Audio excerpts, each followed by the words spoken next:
en algún punto del cielo nocturno sobre Venezuela.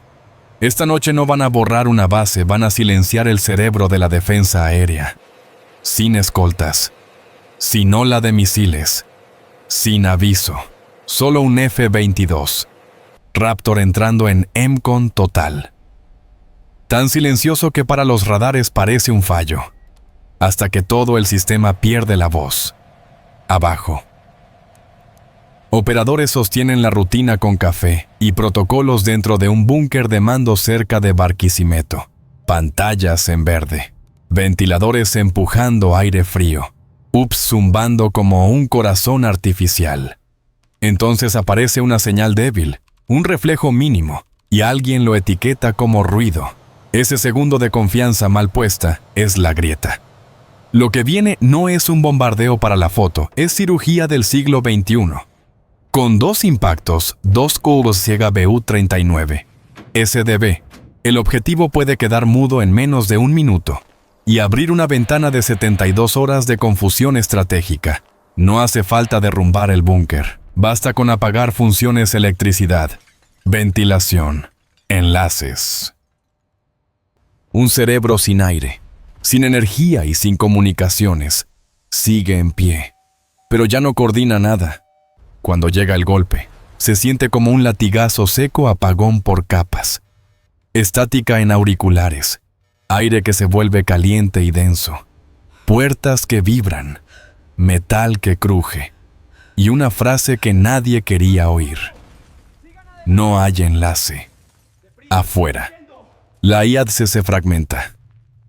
Cada batería pelea sola. El riesgo de fuego amigo sube. Los Su-30 despegan sin un cuadro común.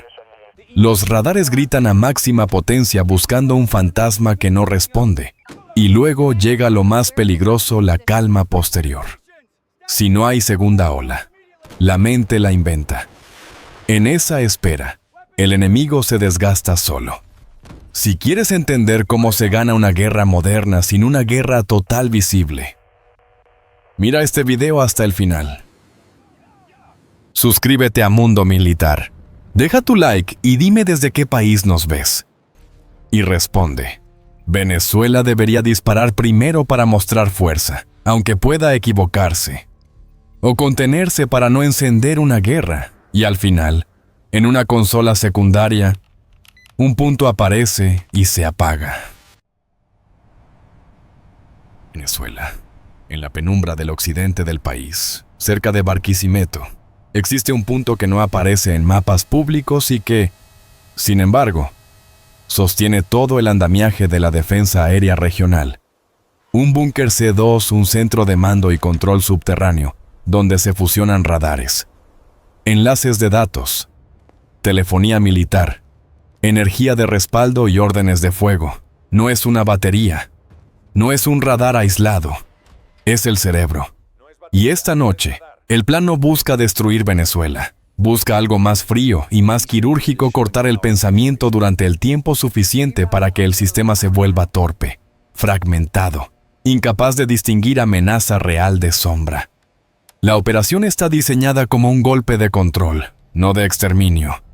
No hay salvas masivas, no hay oleadas visibles, no hay una firma que grite guerra total, solo un bisturí en el momento exacto.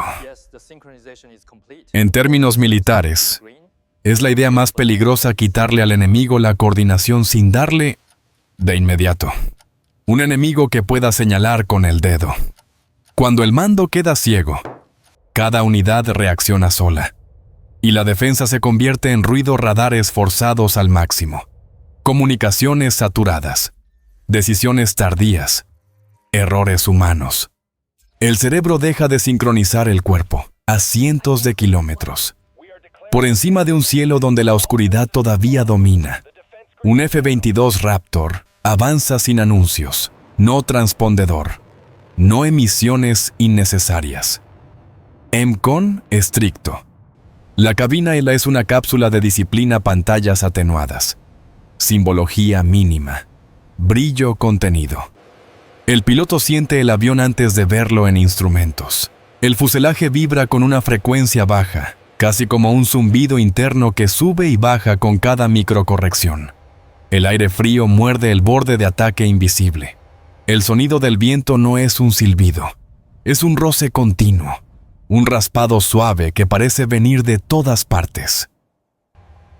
Dentro, el sistema hidráulico responde con un clic sordo, y el respirador marca un ritmo humano frente a una máquina que no tiene pulso.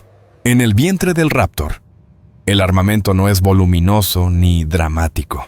Precisamente por eso es letal.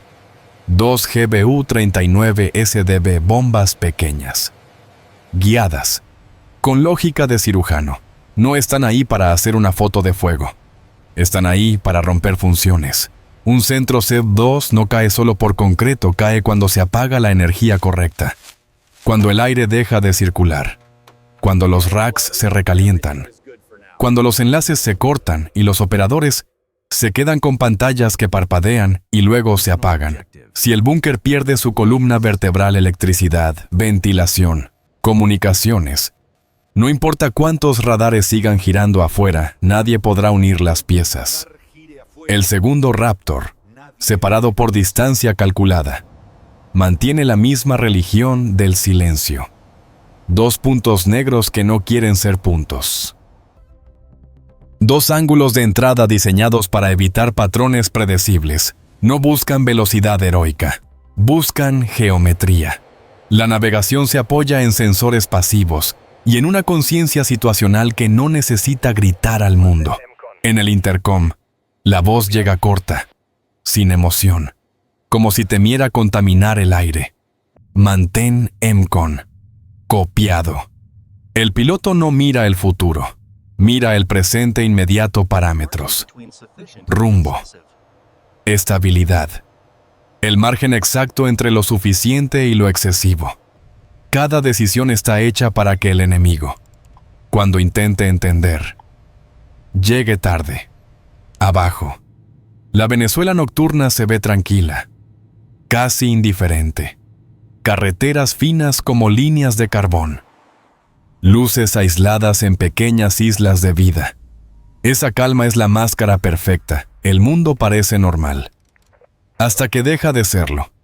En el búnker C2, en cambio, la normalidad es otro tipo de ilusión. Monitores, protocolos, reportes. Un turno que cree estar controlando el cielo porque el cielo responde. Pero un sistema solo es fuerte mientras el centro une la información y la convierte en órdenes. Esta noche, el golpe no va contra el metal, va contra la coordinación, contra el tiempo, contra el criterio. El Raptor ajusta finamente su trayectoria, un cambio casi imperceptible, pero decisivo. Las compuertas internas esperan. La cabina se vuelve más silenciosa todavía, como si el avión contuviera la respiración. Y en el casco del piloto, la palabra que pesa no es ataque, es apertura. La apertura de un instante mínimo, donde el enemigo aún no sabe que está a punto de perder su centro, listo para soltar. Y el búnker, allá abajo, sigue creyendo que la noche es solo noche. 3:49. En la cabina del Raptor, el mundo se reduce a una franja de cielo oscuro y a una disciplina que no admite improvisaciones. El avión no entra como un intruso ruidoso. Se desliza como una sombra que conoce los huecos entre los haces de radar. Todo está contenido: el brillo de las pantallas, el movimiento de la mano en el mando, incluso la respiración. El piloto no busca confirmación visual, busca una ventana de geometría y silencio, en posición. El segundo Raptor, separado por una distancia calculada, confirma con la misma economía de palabras. El plan no es abrir un agujero con fuego masivo. El plan es apagar un sistema. Debajo, el búnker C2 trabaja con su propia rutina, en 3 niveles enterrados, conectados por pasillos angostos y puertas reforzadas. 47 operadores, técnicos y oficiales sostienen la noche con procedimientos. El aire huele a metal caliente y a filtros. Los ventiladores industriales empujan un flujo constante para mantener a raya el calor de los racks. En una sala, El UPS de la batería de respaldo marca carga plena. Listo para cubrir segundos críticos. Si la red principal tiembla, más allá, generadores diésel en espera. Silenciosos, como bestias dormidas. En las paredes, mapas, claves, listas. En las pantallas, un mosaico de retornos, trazas de radares, enlaces de comunicación, telefonía militar, reportes de estado de baterías y sensores. Un centro C2 no dispara misiles, decide quién dispara, cuándo y contra qué. En la consola de vigilancia aérea, un operador joven observa un retorno tenue, tan débil que parece ruido. Una línea mínima, intermitente, sin coherencia suficiente para alarmar. Una anomalía que podría ser interferencia. Un ave a gran altura. Una falsa reflexión de la atmósfera. Lo marca. Duda. Y la rutina lo empuja a lo más peligroso, probable eco falso. La cadena de mando respira aliviada sin darse cuenta. En la guerra moderna, el error más común no es ver fantasmas, sino negar lo invisible. En el cielo, la compuerta interna del Raptor parece contener un golpe seco cuando se prepara. No es un sonido alto, pero el piloto lo siente en el cuerpo, un cambio mínimo en el balance. Una variación de presión que le recuerda que el avión, aun furtivo, es un objeto físico atravesando aire real, en su mente. El objetivo no es el búnker como un bloque. El objetivo son tres funciones: electricidad, ventilación, comunicaciones. Por eso las GBU-39, no por tamaño, sino por lógica. Una bomba grande busca espectáculo y colapso bruto. Una CDB busca el punto exacto donde un sistema se rompe por dentro. Son municiones diseñadas para llegar con precisión, en lugar de arrancar paredes al azar. Morder nervios. Entra por un ángulo donde el concreto es fuerte, pero el funcionamiento es frágil. Ductos de aire, salas técnicas, paneles de distribución eléctrica, nodos de enlace, con 2 golpes correctos. El centro puede seguir en pie y, aún así, quedar inútil. El enemigo verá un edificio, pero no tendrá mando. En el búnker, el flujo de aire sigue constante. Los ventiladores sostienen el calor.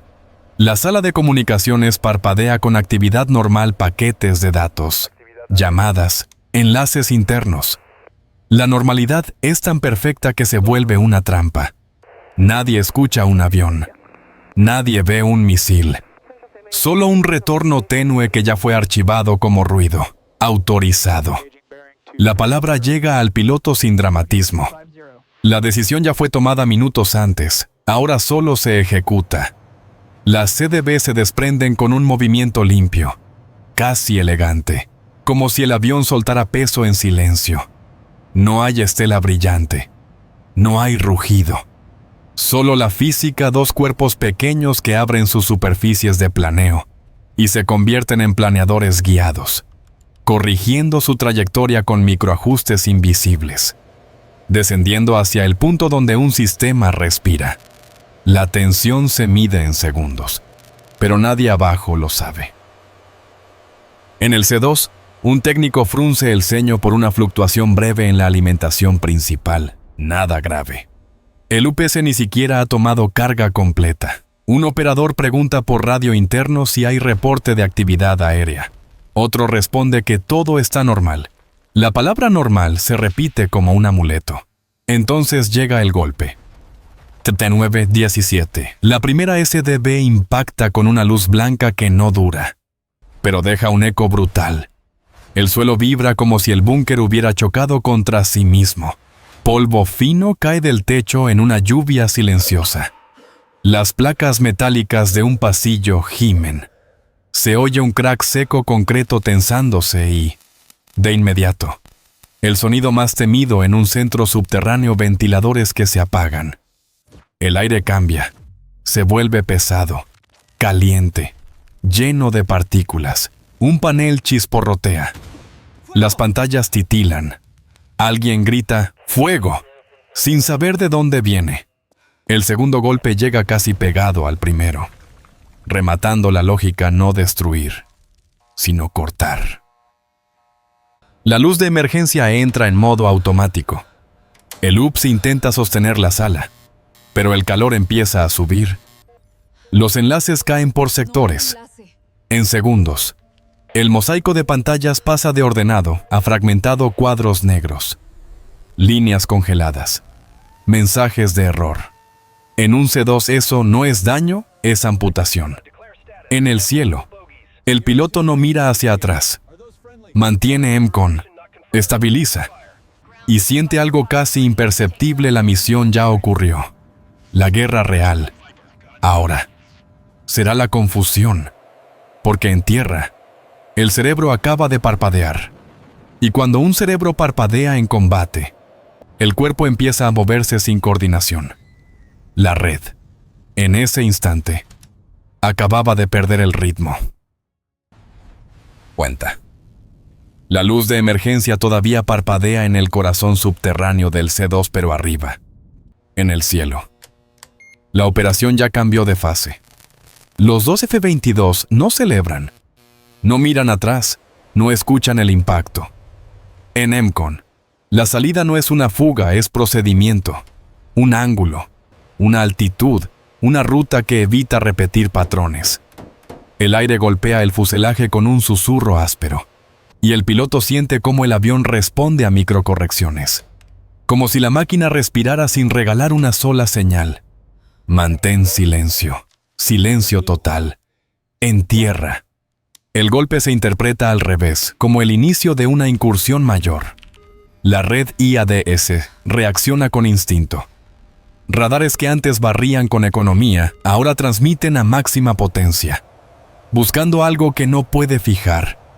Las consolas reciben trazas dispersas, ecos que aparecen y se disuelven. Retornos que no coinciden. Reportes de estaciones que se contradicen. Donde el C2 debía unir. Ahora solo hay fragmentos. Abajo, en los pasillos del C2 el polvo sigue flotando como niebla fina. Un técnico golpea un panel. Otro intenta puentear un enlace con un cable de emergencia. El UPS emite un pitido agudo, insistente. En una sala, las luces pasan de blanco a ámbar. La ventilación no vuelve. Cada mensaje que sale es parcial. Y por eso, arriba, las pantallas de la IADS reciben piezas sueltas, como un rompecabezas sin borde. La cadena de mando se rompe en segundos.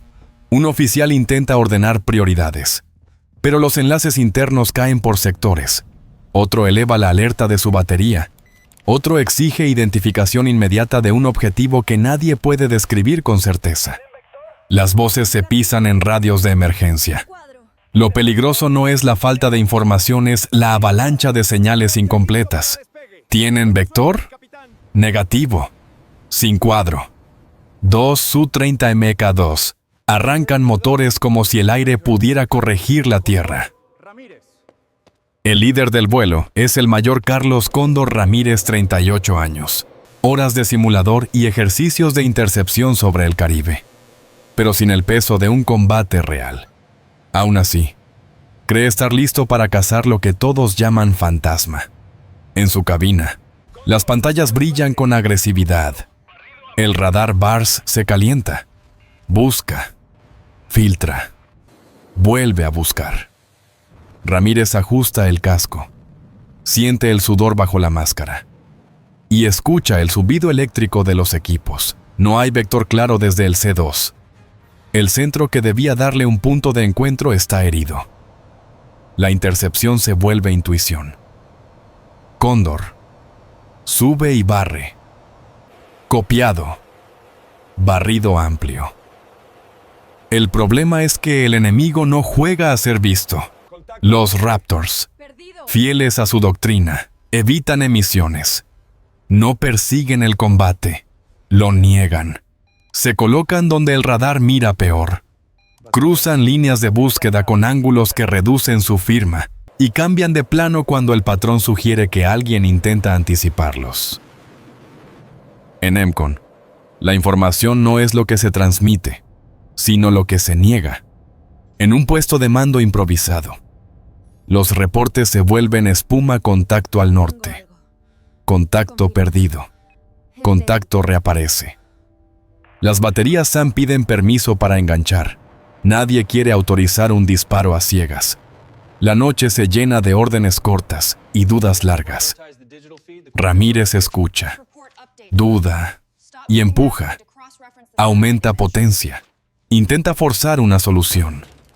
La pantalla le devuelve algo, un destello, un punto mínimo, casi tímido, que podría ser objetivo o sombra estadística. Su instinto le grita que ese es el rastro. Su razón le recuerda la trampa. Los furtivos viven de convertir la certeza enemiga en ansiedad. Tengo algo. Confirma. Es débil, pero está. El Su-30 gira y acelera. El avión vibra con el cambio de carga. Y Ramírez siente el peso de la decisión en el estómago. Si acierta, encontró al fantasma. Si falla, habrá perseguido una ilusión mientras el enemigo se iba intacto. Walk 03. Se fue. En el límite de la zona, los F-22 ya están fuera del cuadro útil de búsqueda. No hubo duelo, solo una retirada diseñada para parecer ausencia. Ramírez cree que su punto por fin toma forma. Y entonces, como una lámpara que se apaga, el contacto se desvanece. Pantalla limpia, solo ruido. El enemigo nunca estuvo ahí.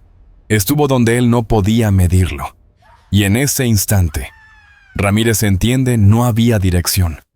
Había un espejo, un espejismo táctico que le hizo creer, por un segundo, que la noche podía ser dominada. En el puesto improvisado, alguien murmura, se fue. Y el silencio que sigue no es alivio, es pánico contenido. Porque si un raptor pudo entrar, cortar el cerebro y salir sin ser fijado, la pregunta ya no es dónde está. La pregunta es cuándo volverá.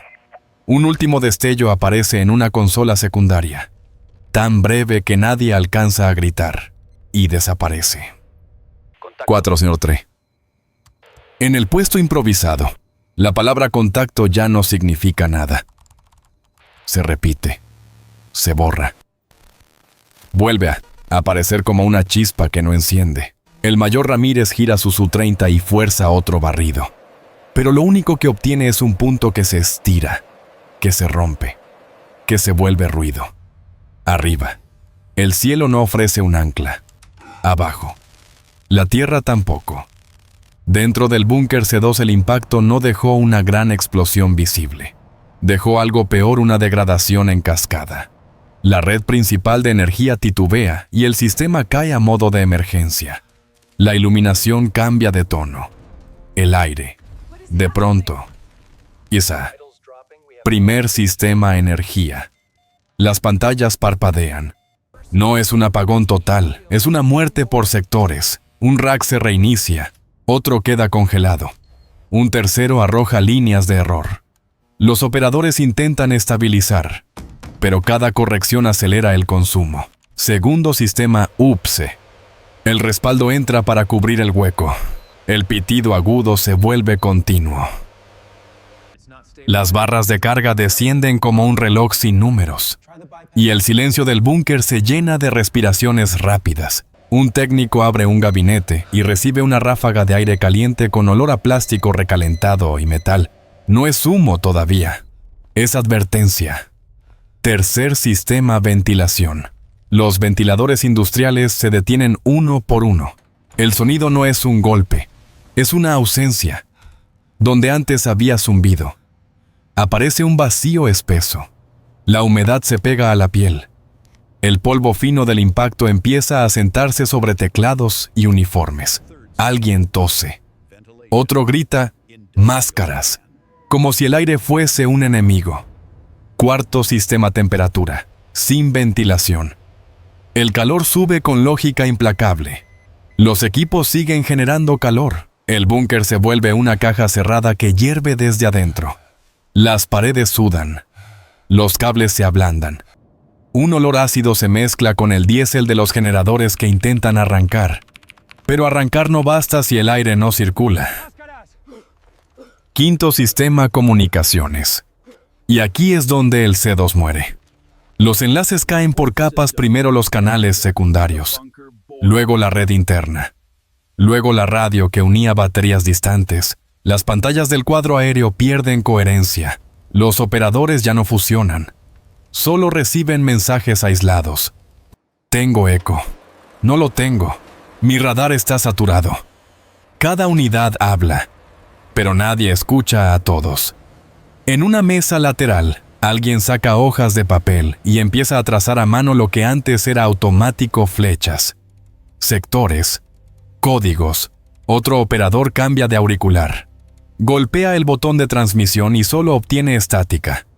Los oficiales intentan imponer orden con frases cortas, pero el orden exige enlaces. Sin enlaces, todo mando es eco. El C2 se convierte en un cuarto caliente lleno de voces que no llegan.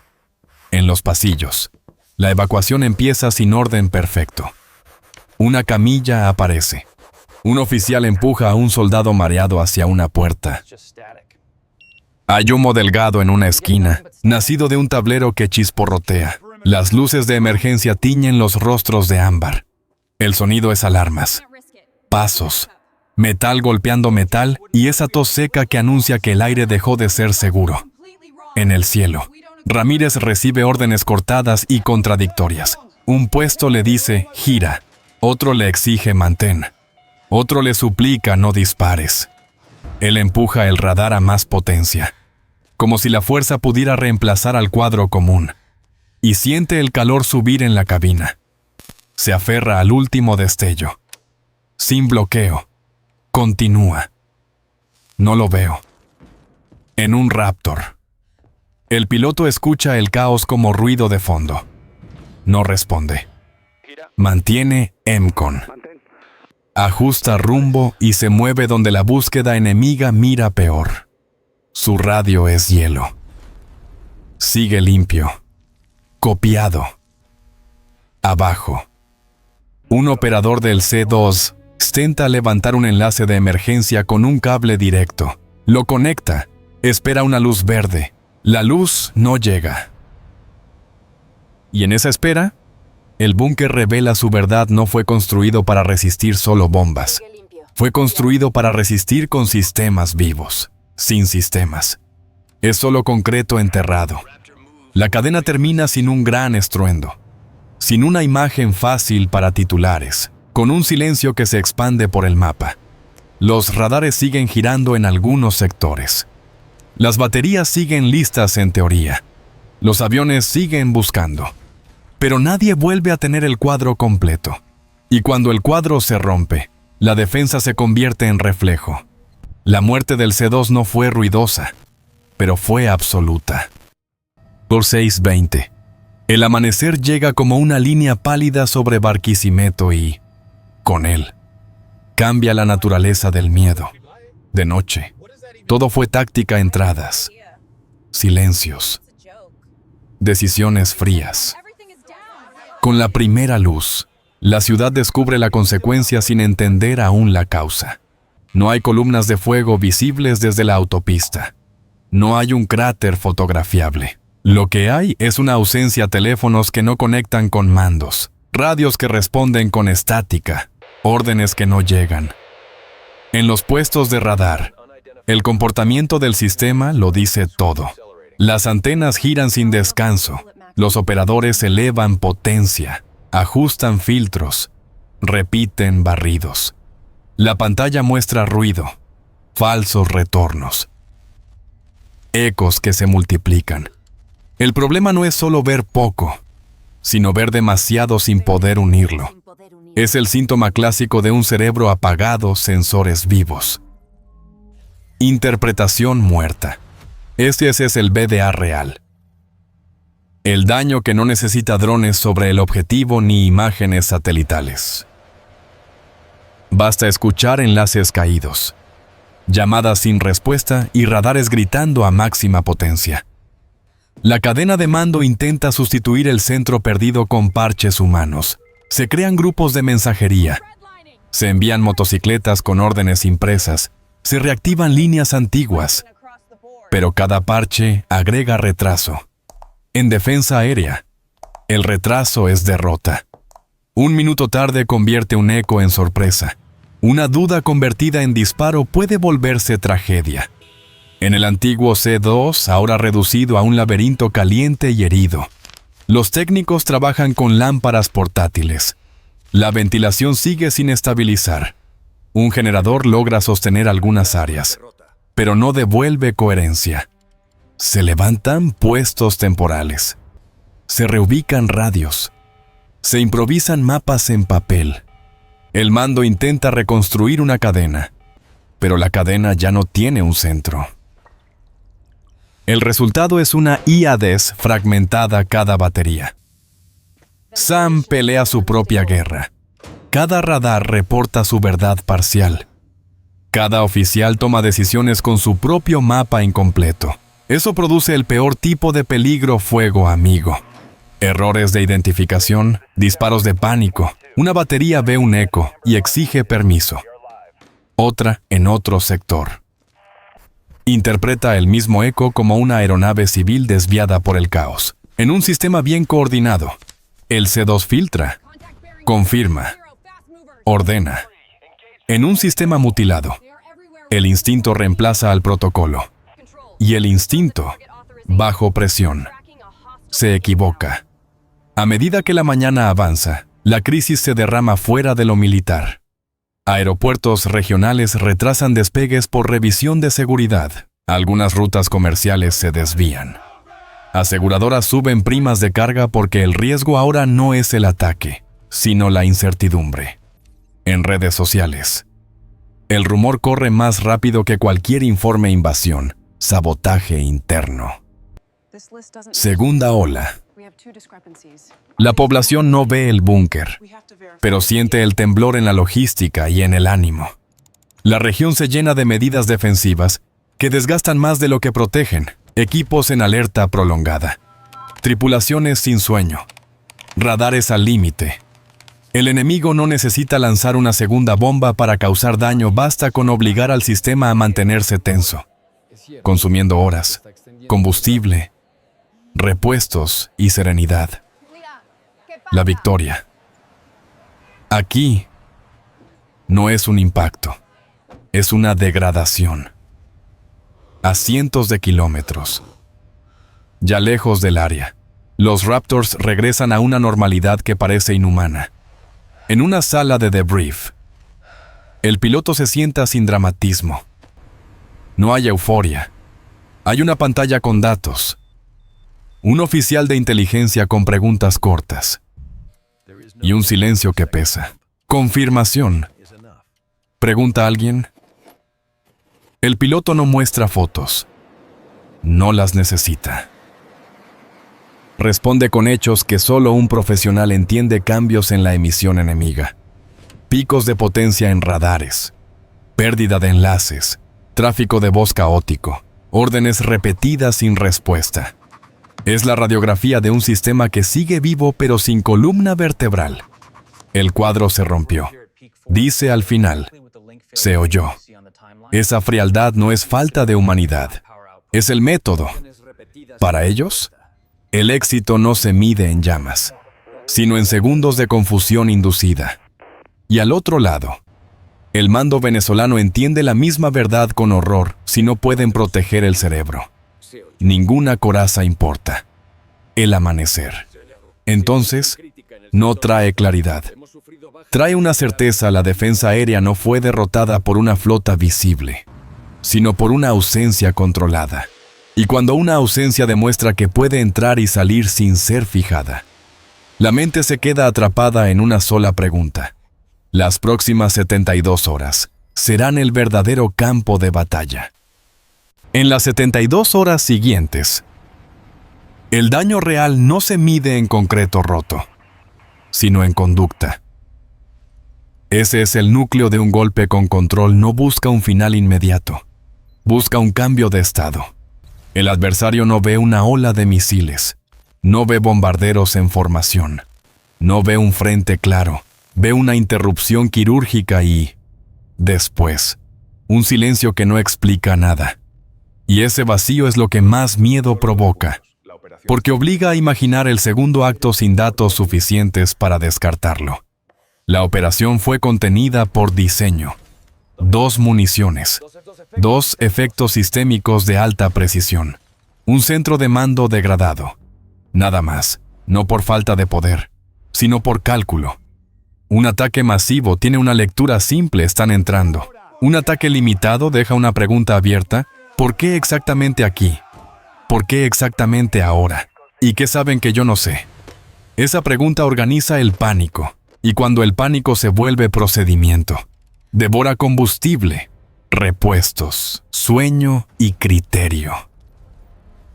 La asimetría tecnológica explica esa mecánica. La defensa aérea tradicional vive de continuidad radares que alimentan un cuadro común, enlaces que reparten órdenes, baterías que obedecen vectores y reglas de identificación. Sin cerebro, el cuerpo tiembla. Frente a eso, furtividad, plazos sensores, plus disciplina. EMCON no compiten en volumen, compiten en invisibilidad y coherencia interna. El caza furtivo escucha sin hablar, decide sin avisar, entra sin regalar perfil y sale sin dejar un rastro útil para el siguiente ciclo de búsqueda enemigo. En ese lapso, el contraste se vuelve tangible.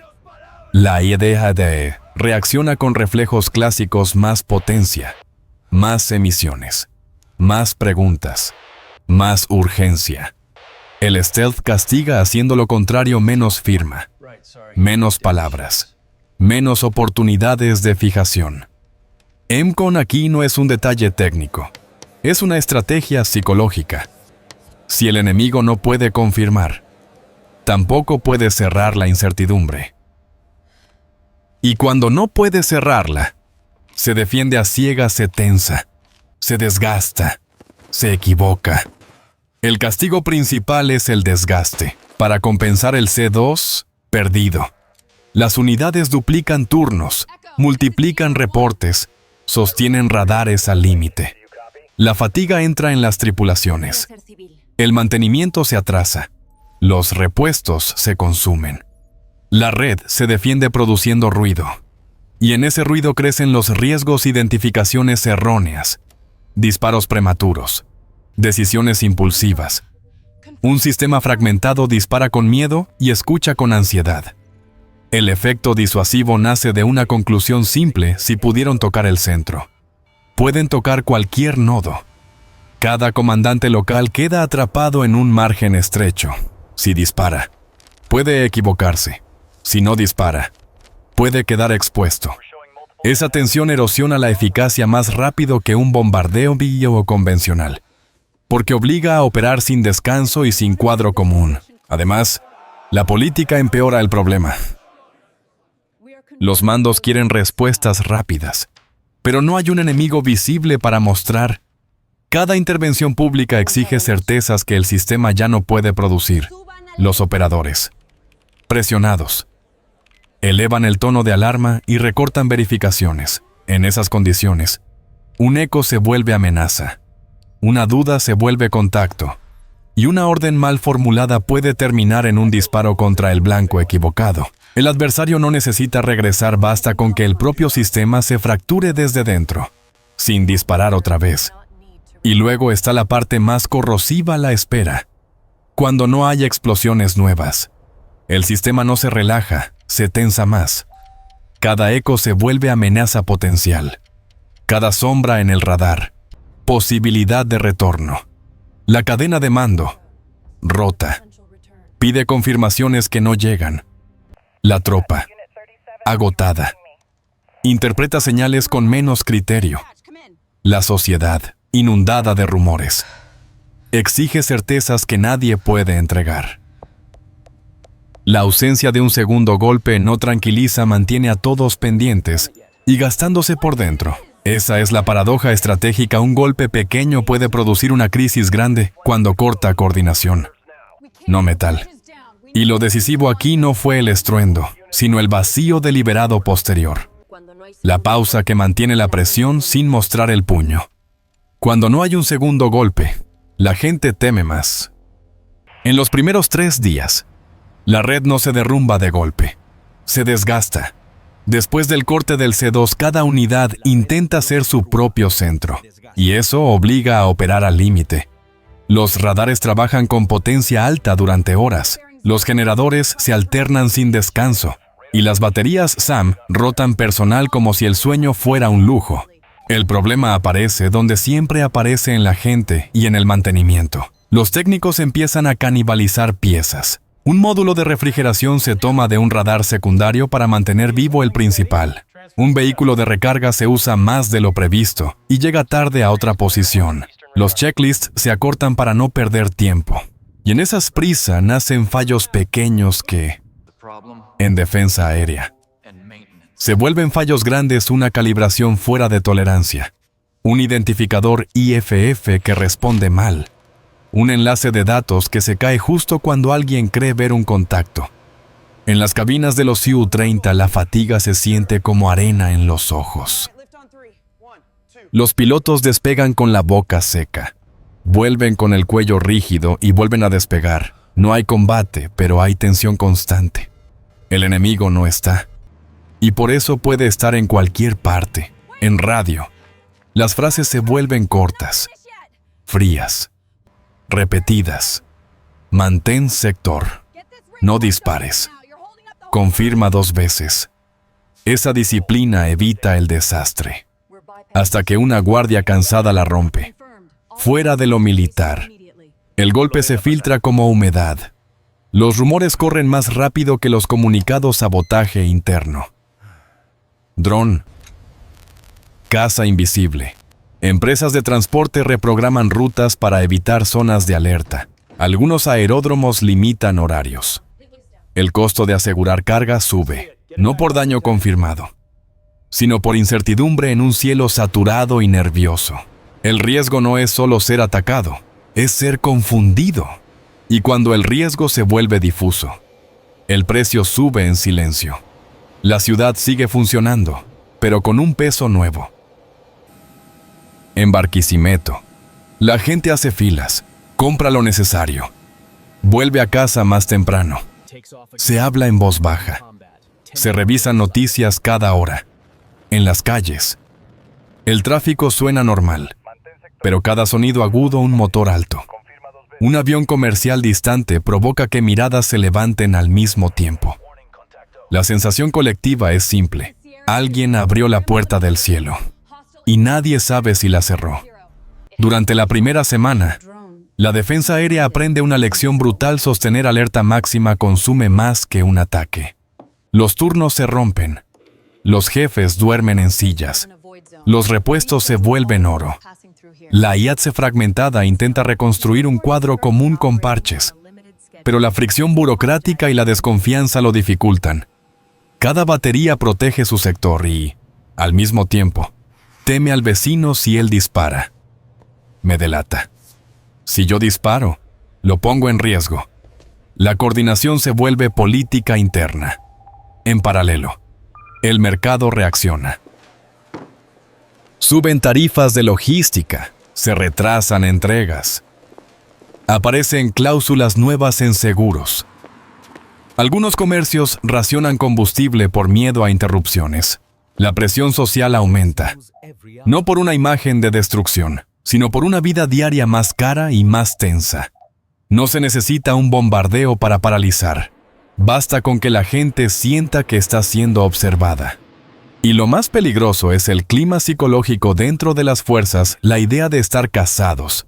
Un sistema que se siente casado dispara antes, pregunta menos y escucha peor. En ese punto, el enemigo ni siquiera necesita volver a aparecer. Basta con que una lectura errónea, una orden mal redactada o un dedo nervioso conviertan una decisión en un disparo. Una decisión equivocada puede convertir 72 horas en guerra. 72 horas después, la crisis ya no pertenece solo a los radares, pertenece a la política. En Caracas, el lenguaje se endurece en cuestión de horas porque el miedo necesita una forma pública. Ministros exigen respuesta. Mandos prometen control. Y las cámaras buscan una imagen que calme o encienda la calle. Pero el sistema que debía sostener esa narrativa sigue tartamudeando. El C2 no murió como edificio, murió como mente. Y cuando la mente falla, la presión no desaparece, se transforma en órdenes rápidas, reuniones interminables y diagnósticos contradictorios. Así se abre la ventana de escalada. El poder civil necesita un acto visible, pero la defensa aérea no puede entregar certeza. No hay cuadro común limpio, no hay lista de contactos verificados, no hay dirección única de amenaza. Cada batería reporta lo que ve. Cada radar interpreta su propia sombra. Cada piloto trae una versión parcial. La cadena intenta coordinar con disciplina, pero el tiempo político corre más rápido que el tiempo técnico. La tentación es responder con lo que se tiene, aunque no se sepa contra qué. En reuniones urgentes, se discuten medidas que suenan firmes: autorizar enganches más rápidos, cerrar corredores aéreos, mover unidades a zonas probables, elevar el nivel de alerta y recortar verificaciones. Es un guión clásico cuando el enemigo es visible. Aquí, el enemigo fue invisible y ya se fue. Si la respuesta llega tarde, no golpea al atacante, golpea al propio sistema, que se tensa hasta romperse o comete un error que le regala al adversario el pretexto perfecto para subir la apuesta. En lo militar, el costo se vuelve material. Radares operando al límite queman módulos, envejecen antenas y multiplican falsas alarmas. Generadores consumen reservas y obligan a racionar combustible en otras regiones. Equipos de mantenimiento trabajan sin pausa, y el desgaste aparece en fallos menores que, juntos, son fatales: sensores descalibrados, reinicios espontáneos, enlaces que caen en el peor instante. La IA desfragmentada intenta recomponer un cuadro con parches humanos y radios improvisadas, pero cada parche agrega fricción, y la fricción agrega miedo. En lo civil, el golpe se siente como un impuesto invisible. Suben primas de seguro para cargas que cruzan el occidente del país. Aumentan costos logísticos por desvíos y controles. Se retrasan repuestos, medicinas y alimentos porque el transporte opera con cautela. Algunas empresas reducen turnos nocturnos por temor a incidentes y por cortes eléctricos locales. Comercios ajustan precios para cubrir incertidumbre. Y los contratos nuevos llegan con cláusulas de riesgo extraordinario. No hay ruinas en televisión, pero sí una vida cotidiana más cara, más lenta y más tensa. En la noche del tercer día, madrugada del cuarto, la tensión entra en su fase más peligrosa: el cansancio. La fatiga no solo afecta músculos, afecta juicio. Un operador con ojeras interpreta un eco con demasiada urgencia. Un comandante, presionado por titulares, simplifica una decisión compleja. Una unidad aislada asume que si no respondo, quedo expuesto. En ese punto, el error deja de ser técnico y se vuelve estratégico. Un disparo equivocado puede encender una cadena de represalias que nadie planeó. La conclusión es dura: el campo de batalla cambia más rápido que la capacidad de adaptación. La guerra moderna premia al que rompe coordinación, no al que destruye más metal. El Raptor no necesitó arrasar una ciudad, bastó demostrar que podía tocar el sistema nervioso y retirarse sin castigo. Con eso instaló una duda que consume más que una explosión si el primer golpe fue pequeño. ¿Cuán grande puede ser el siguiente? Esa duda obliga al adversario a gastar energía en el vacío, a vivir en alerta sin un enemigo visible, a agotarse mientras intenta mostrar fuerza. Y entonces queda la última señal, ambigua y peligrosa, en una consola secundaria, en un radar que nadie confía del todo. Aparece un punto mínimo, un reflejo fugaz que dura lo suficiente para sembrar sospecha y no lo suficiente para confirmar nada. Se apaga. No hay alarma. No hay disparo. Solo un silencio que se queda pegado a la garganta. Suscríbete a Mundo Militar. Comenta tu país y dime qué debería hacer Venezuela ante una amenaza que no se ve. Video hipotético y educativo. No describe hechos reales.